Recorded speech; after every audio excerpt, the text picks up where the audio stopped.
Welcome everybody to this episode of the Irish Scott Productions podcast. As always, I am joined by the mastermind and co-owner, Scott Rell. Scott, how are we doing today? I'm all right. Okay, don't sound so enthusiastic. Well, after that intro, I gotta get hyped, I guess. Yeah, you gotta take it up to the next level.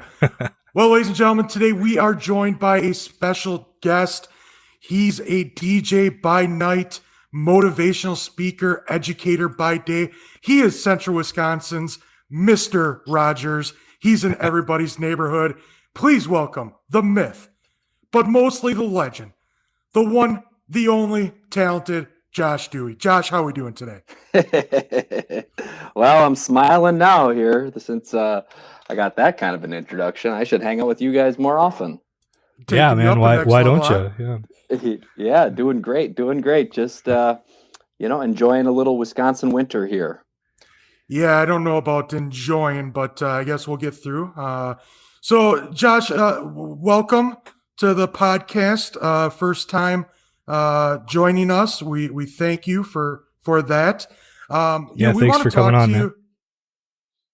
We want to talk to you about a few different things. First of all, let's start off talking about as you are along the same lines as myself, an entertainer, a DJ. Want to talk a little bit about your company. First of all, how is your 2019 shaping up for you? It is pretty much booked to the extent that I'm going to say that I don't know that I can. When you press yourself so hard, it's about quality. It's not always about quantity. So I like to maintain a positive energy in everything I do. So I kind of look at it to say, when is full? Because there's 52 weekends in a year. That's a finite number. There's a ceiling there. So you have to decide, and you have to make a decision, at what point does quantity start to affect your quality. So I like to kind of keep that in mind and make sure that, my motto really is, fill your cup and let the rest of the world benefit from its overflow. So to do the best job, I would actually say it's almost full to capacity at this point, with 2020 about a quarter to a third of the way full already too. That's awesome. That's awesome. Yeah. Congratulations on that. Yeah, it's been a little bit wild actually, and when you think about it, 52 weeks in a year, I mean, really, of the weekends that there are peak points in the season, which you guys know too, but you're not going to be necessarily, if Christmas, Day falls on a Saturday, you're probably not going to have a wedding. So I kind of don't count that one then. So really the number of weekends that we have available tends to go down then from that 52. Do you guys experience that too? Yeah, we don't try to book many holidays, but like the summer holidays, I'm booked for photography over 4th of July that weekend, and then Labor Day and Memorial Day are usually ones that we book. But Christmas we kind of I stay away from unless it's like an awesome wedding, like just can't turn it down. But I think we did, me and Brandon, I helped Brandon with a gig at the Jefferson a couple of years ago on New Year's Eve. That was pretty fun.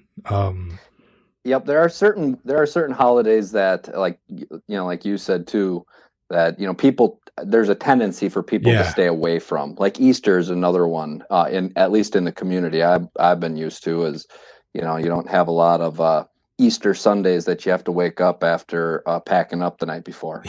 Right. But like I just booked actually a wedding today for July 6th, which is considered the July 4th weekend because July 4th falls on a Thursday. Yeah, that's the one I was talking about that weekend. Yeah. Yeah. So I just booked that one. Like you guys said earlier, I work in the public education system too.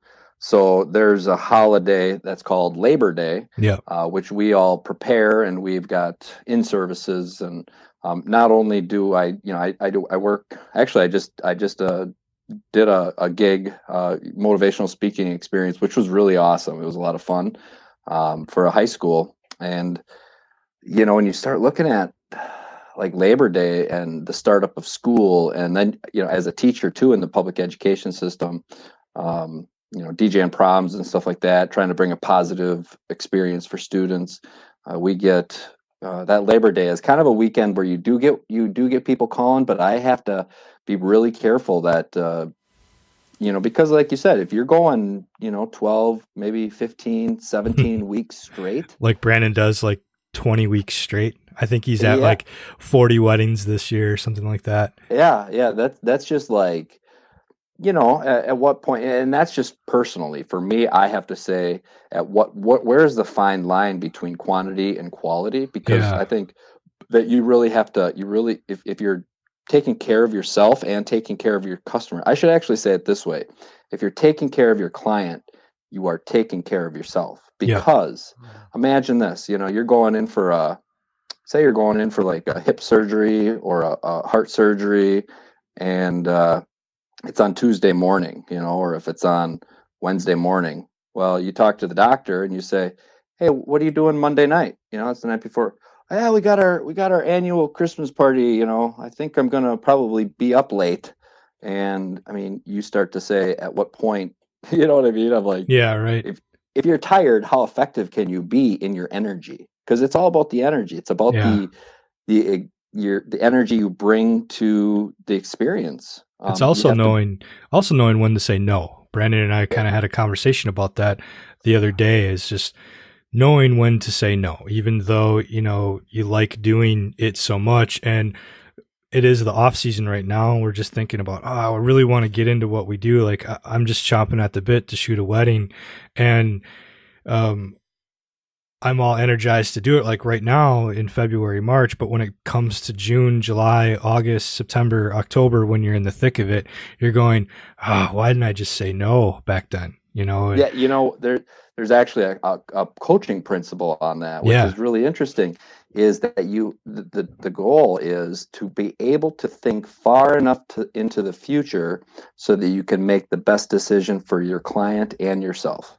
So you have to be able to think far enough into the future for a long enough time so you understand what you're actually saying yes to. Because if your no's aren't no, then your yeses aren't yes, or vice versa. If your yeses aren't yes unless your no's are no. And honestly, it's about quality, I think. I mean, when you don't want to go to a wedding and be like, "Oh yeah, I'm really," like, you don't go and say, "Oh, I feel like crap," like, you don't want to do that. So you take care of yourself that week before. If you've got like a long week ahead or a long 10-week stretch, you're going to bed early, you're not staying out late, and you're taking care of your health, and you are eating well. Honestly, it's even for education, it's the same thing. You can't be staying out till 2 a.m. and have an effective lesson to energize kids to learn math. Oh, my days of staying out till 2 a.m. are way gone. I got two young kids. I know how it is, and even staying up this late to do this tonight is wearing on me a little bit. Yeah, it's 9 o'clock already. Yeah, 9 o'clock. Yeah. I can say for myself, I mean, towards about 2/3 of the way through last year, I mean, I was completely exhausted. But with that being said, the hardest part for me is the prep work leading up to the day. Once we get to the day and we get going, like, it's like jumping back on the saddle. Like, I don't feel that exhaustion. I don't feel that, that stress. Like it all goes away. The other beautiful thing, at least with me, is I know you talked about, having so many by yourself. At least with me, I kind of have a team of guys.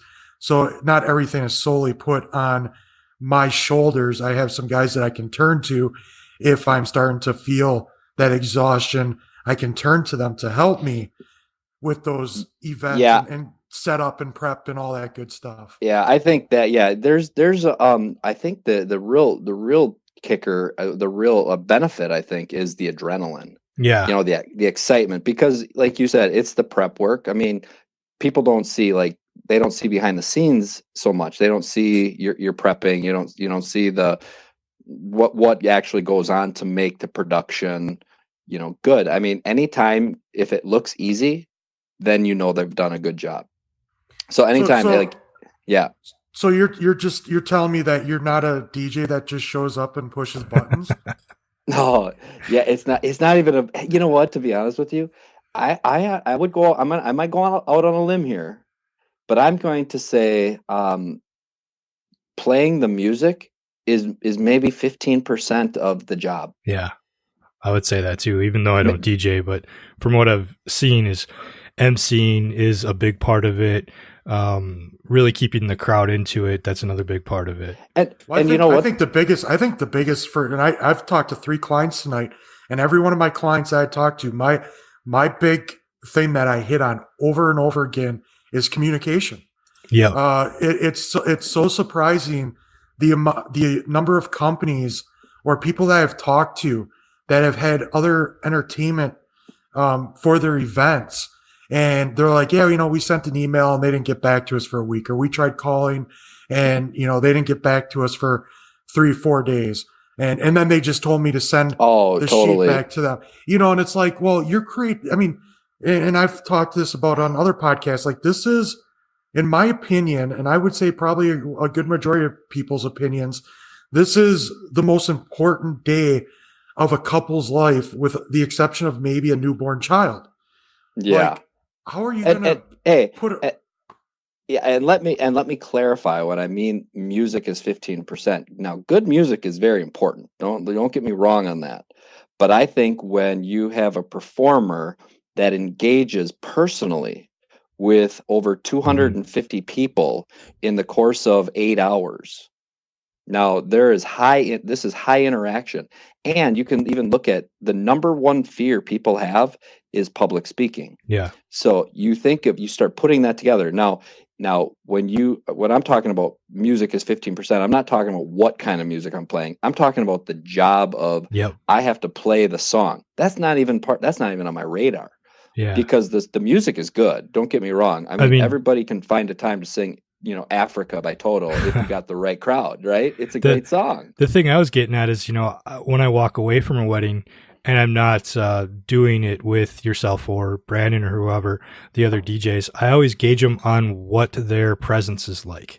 Like, I don't remember the music. I remember how often that DJ was on the mic, how engaged he was or she was with the audience. That's a big deal, a big thing of keeping your crowd entertained and in it, especially if there's a younger crowd. They want to have, the music to dance to, but they also want to be informed and engaged and entertained. Yes, definitely. You guys both have seen, this is a little trick that I've kind of learned, but I mean, I'm not like a video guy like yourself and you guys, what you're producing, but I do make slideshows, which I think both of you maybe have seen. Yeah. And the reason for doing that is because we've all done this.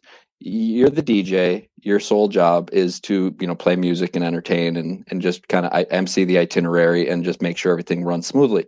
But really, what's your conversation with the guests? What's your connection? And I would have to say, like, walking up to a group of guys, hey guys, what's your favorite song? They look at you and they're like, I really don't, I don't really care. But what I have found out is that if I go up to this same group of guys, and I say, hey guys, the bride and groom aren't here, and I know she would love to see a picture of you.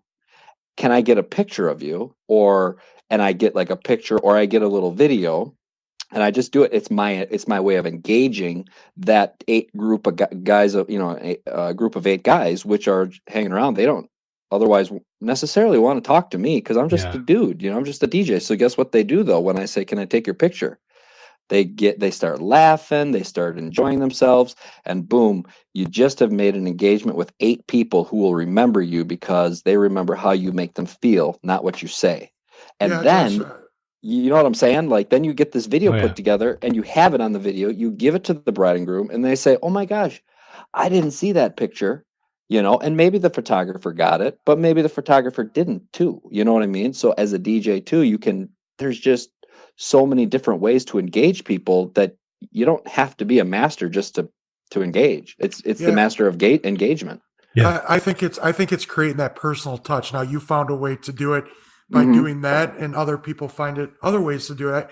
Exactly. I really think it's just creating that, as I tell a lot of my clients, not that we're going to go out and grab a beer every single weekend, but I want to be like friends. I want to be family. I don't want to be the person that's just showing up and collecting a paycheck. Yeah, you find your way, you find your rhythm, what works for you. And I think that's really important for people listening too, is they got to say, what is your niche? What is I would say, what is your authentic contribution to the celebration? That's honestly, every DJ's got to ask himself, is your authentic communication or authentic engagement going to be sitting up behind a table looking down at your computer the entire night? Yeah. Because that, let me tell you, does not ring bells.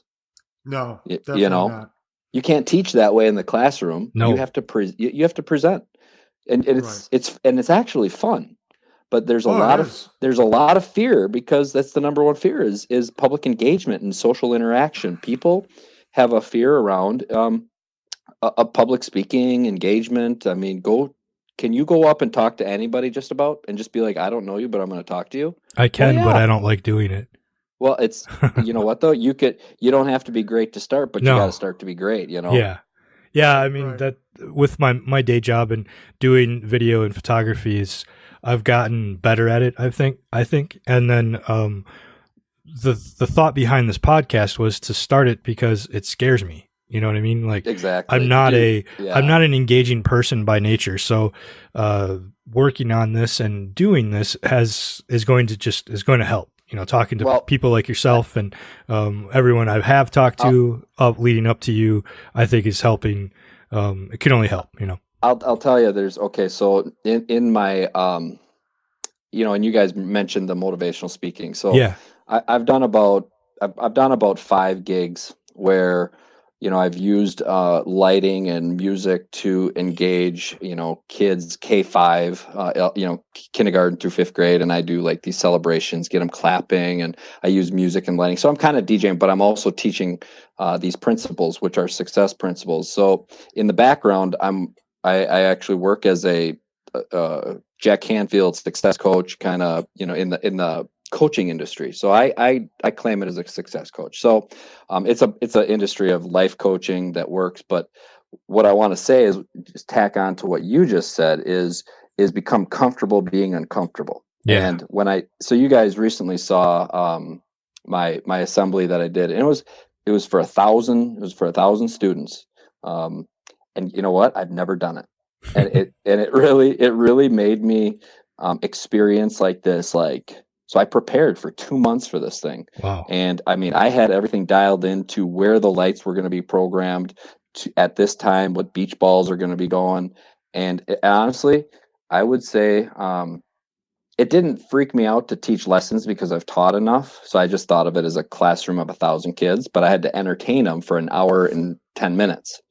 And the success principle that I was engaging was to experience fear, but take action anyways, because action will always precede success. And action actually in motion is motivation. So you have to think about your action taking, your motivation, and you have to think about that is the pathway to success. And the funny thing is, the roadblock that people experience is failure and how they perceive failure. So you have to sense that failure and understand that failure is actually the first step towards success. So you can't be afraid to. It's the only way to succeed. It is the only way. So you doing this podcast, very similar to me doing a motivational speech for 1,000 high school students and to engage them, which I think on the backside of it, it went really well. And I'm very excited. Actually, I have an audio recording. Maybe you can edit it for me. Yeah. I was actually going to call you and I was going to have you edit it or video it for me and put together a really cool thing. Oh man. I ran out of time. And I mean, everything went really well, but I've got schools now calling me saying, I think we need this message. And it's all success principles on motivation.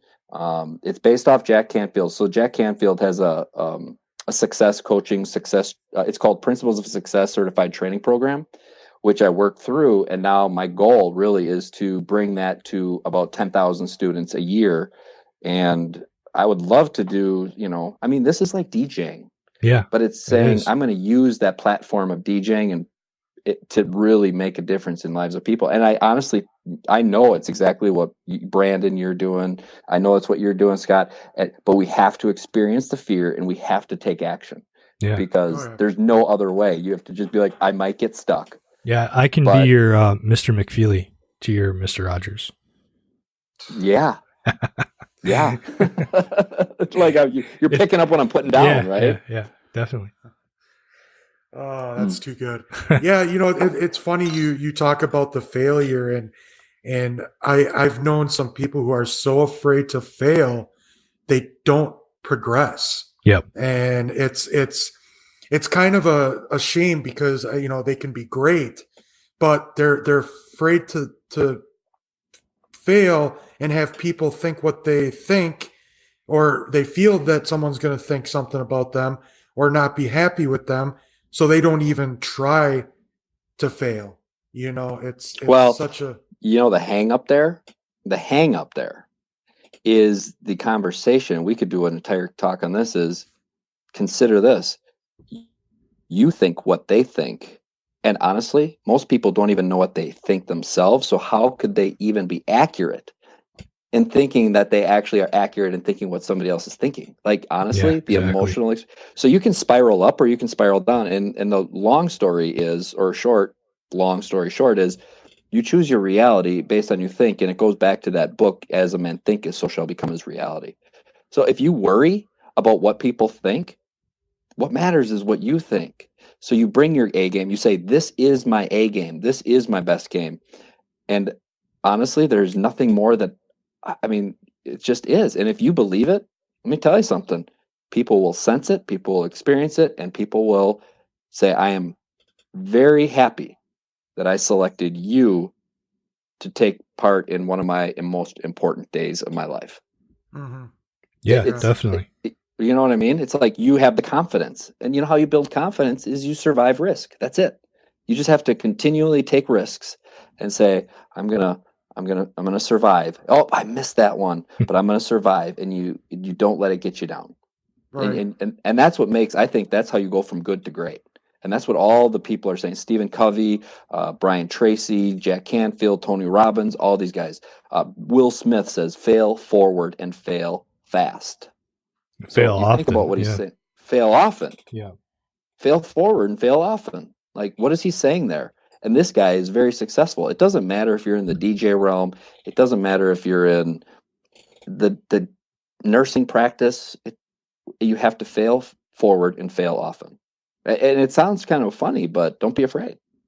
And get out there and have these podcasts. Like rock on. I saw you guys doing this. I thought, what a cool opportunity. In fact, it's something that you should do, I think. Well, I'm actually thinking I have it on my things to do list to do it for a blended learning. So I work with about 26 different school districts too in blended learning, philosophical training. It's basically future of education. So it's disrupting classrooms using blended learning. So it's like, this is the future, and I'm just learning it. So I appreciate you guys having me on here and doing this. This is really important stuff, and I appreciate you guys for stepping out on a limb and doing it, because honestly, the only way it can't become something is if you don't do it. Definitely. You can't catch fish on a dry line, and catching fish, you can't make a difference in somebody's life if you just sit there and hold all of your good nuggets. If you gotta share, you gotta share what's inside. You gotta share your passion. So Josh, I want to thank you for joining us on the podcast. And do you have any sort of social communication that anybody can find you? Website? You on Facebook, Instagram? I am on Facebook. It's actually, I think it's at Josh Duwe 4. I think the number 4. Okay. Josh Duwe 4 Life. You know what I mean? Like, I don't know why I picked that one, but it's my Success Mindset Facebook page, and basically it's been growing slowly. I teach principles through there. In fact, I'll probably start teaching some online seminars for success principles, just because it's something that I want to do. That's my next step, to just start doing virtual seminars in the evening, and it's going to be covering success principles and the Jack Canfield breakthrough to success kind of coaching strategies for groups. Yeah, man. Technology nowadays, you can do just about everything from your house. Just anything you think of. Yeah. Yeah, I'm teaching pre-calculus. I'm teaching college algebra.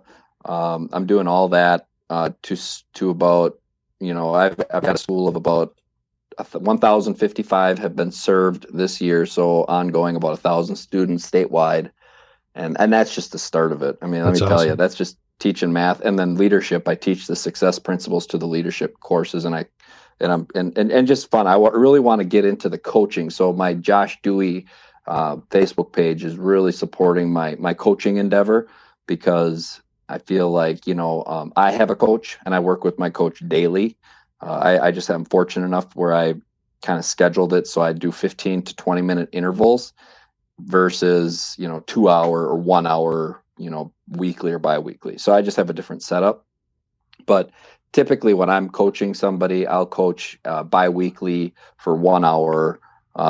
Typically it goes like an hour and a half, because you just get into it. And there's been great results that people are experiencing, life-changing perspective. So, which I don't want to, talk too much here, but when it talks about perspective and how it relates to your reality, this is kind of getting a little bit out of the DJ realm, but to be honest with you, it all goes hand in hand, really. In my opinion, perspective is everything. Yeah. Yeah.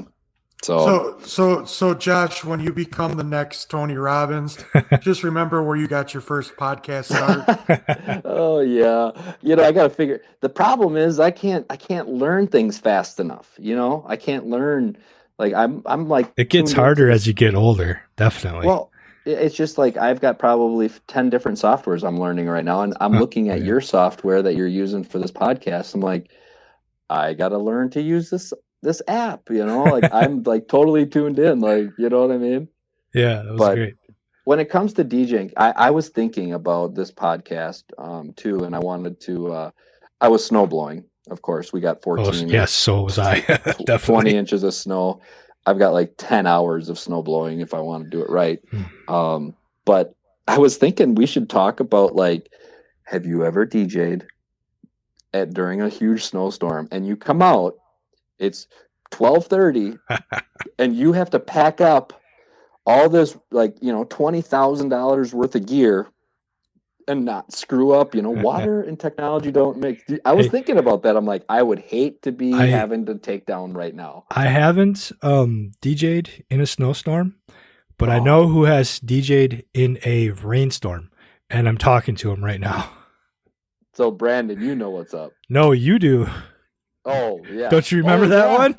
Oh, my gosh. I'm actually looking at the picture you sent me with your yellow poncho on. That was the first time we met. Yeah. Yeah. And it's like, I think I'm going to wait to bring this stuff in. And it rained like an inch in like 10 minutes. Like tornadoes were going through.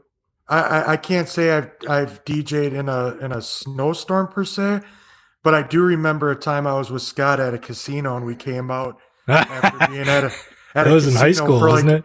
Yeah, after being in a casino for about 8 hours, we come outside to like 12 inches of snow, and I have this little Toyota Celica sports car, and it's like an hour and a half drive normally. It took us like 3.5 hours to get back. Oh, I was pushing snow the whole way. It was just ridiculous. That's all. I've DJ'd and I've come out. I'm in these buildings. We've been there. There's no windows, in the banquet halls, right? Yeah. Right. You're like, oh, and then they just start talking about how much it's snowing. You're like, oh, it's snowing, huh? Well, I guess I'll find out. And then you start taking down. You get everything wrapped up, and you look outside to move your trailer and do the after hours job, and you're like, oh my gosh, they haven't shoveled. So oftentimes I'll throw, if I know a storm is coming, I will throw a shovel. Yeah, that's a good in my trailer or in my truck, because I can't find a shovel there. And plus, Brandon. Take notes. I'm picky. I have to say I'm picky, and I don't like other people's shovels. I like my shovel because. Forget the shovel. I'm gonna bring a snowblower. There you go. Oh my gosh. Yeah. Well, I had a job December 27th this year. It was the holiday bash, actually. And it's a fun party that returning college students, families, about 12 families, down at the Grand here in Wausau, and it was a big snowstorm that night. Oh. And I remember, it wasn't that night, actually, it was that day. And I went there, and I'm like, I'm just bringing a shovel. I had a shovel. It was all slush and stuff, but whatever. I like things clean, and I don't want my wheels going through salty mess, Yeah. So I'm thinking about that. Not only am I thinking about how to make this party fun, but I'm thinking about, bringing a shovel. So it's like, you got to be engaged in the day. Like, you commit. And that's the thing. And that's what people are getting when they pick up the service of somebody that is fully dedicated, like yourselves. You know what I mean? Like what you guys do, and you show up, you build that friendship, you build the relationships are everything. You're building, and you're not weirdo. Like, you know what I mean? Yeah. You've all met the guy that tries too hard. Yeah, right. Like, I just don't worry about it and just enjoy the party, and let's do it like I would do my own family party. This is how it's gonna, this is how I do my family. So, hey, I've done it for 28 years. I've DJ'd. Literally, 28 years. Wow. So I started, my first gig was by myself, was 13 years old. My first wedding was when I was 16. Didn't even know what a grand march was when they said to me, "Yeah, we don't want a grand march." I'm like, well, good, because I don't know what one is yet. But it was when I was 11 that I was introduced to this DJ in town, Crackdown Crew. I think it was Andy Laurent was his name. I didn't know much about him, but I just would go to these like YWCA dances, and I had a couple friends, and they invited me. I loved going to the dances, and I remember the guy's like, "Hey, do you want to come help us set up? You get a $3 cover charge waived." I'm like, "Heck yeah!" That was literally how it started. $3 covers, and he went back to college at some point or something like that, and all these people were looking for DJ. I said, I think I'm just going to keep doing this. And I was 13. My parents supported because they're entrepreneurs, and it just never stopped. And awesome. It really took off at 18. After a few years after graduating from high school, the people that, you DJ'd all the school dances. Let me tell you, school dances are challenging because students can be challenging. Yeah. Right? You all know that. Yeah. Let me tell you something. When you DJ all their proms, when you DJ and you do a good job and you play their music, but you keep it clean and respectful. I mean, of course, you always throw a good one in there, but you keep it edited. You know what I mean? Yeah. It's always got to be respectful, because we got to teach kids, there is common respect, but those kids are all getting married, 10, 15 years later, and they're looking for somebody they can trust, so it's, it's not always fun to have to go to a school because, there's not a lot of money in schools. Like this is like how many candy bars basically they can sell determines the DJ they can purchase because DJs are all different prices. But, there's a lot of responsibility that comes into playing music for young kids, young adolescents that think they're adults. And we got to make sure that they're, not thinking public school is a club. I always say, I'm like, it's not a club, you guys. This is public school, and your principal's right over there. And we show respect because public schools are all about respect, responsibility, working hard. I mean, if this is the message we want to send to kids, because it's that important, so we can't play, from the window to the wall, get low. We can't play it. I love it, but we can't play it. I'm sorry, It makes me laugh. That is funny. Well, as we're wrapping up, man, is there anything else that you want to plug? You got something coming up or anything like that? Myself here? Yeah. You know what? I'm just really flying high right now on this past assembly. It was great. I'm really looking forward. On February 26th, I've got probably about 100. I've got about 100. What we would call them is home mentors. So I'm doing a group coaching session for that. It's a closed group, but I really look forward to the launch of some seminars on my Facebook page. And then getting into the coaching aspect. I've got some blogs going too, but awesome. Nothing specific that I can promote to say, hey, on this date that would be open to public right now. Okay.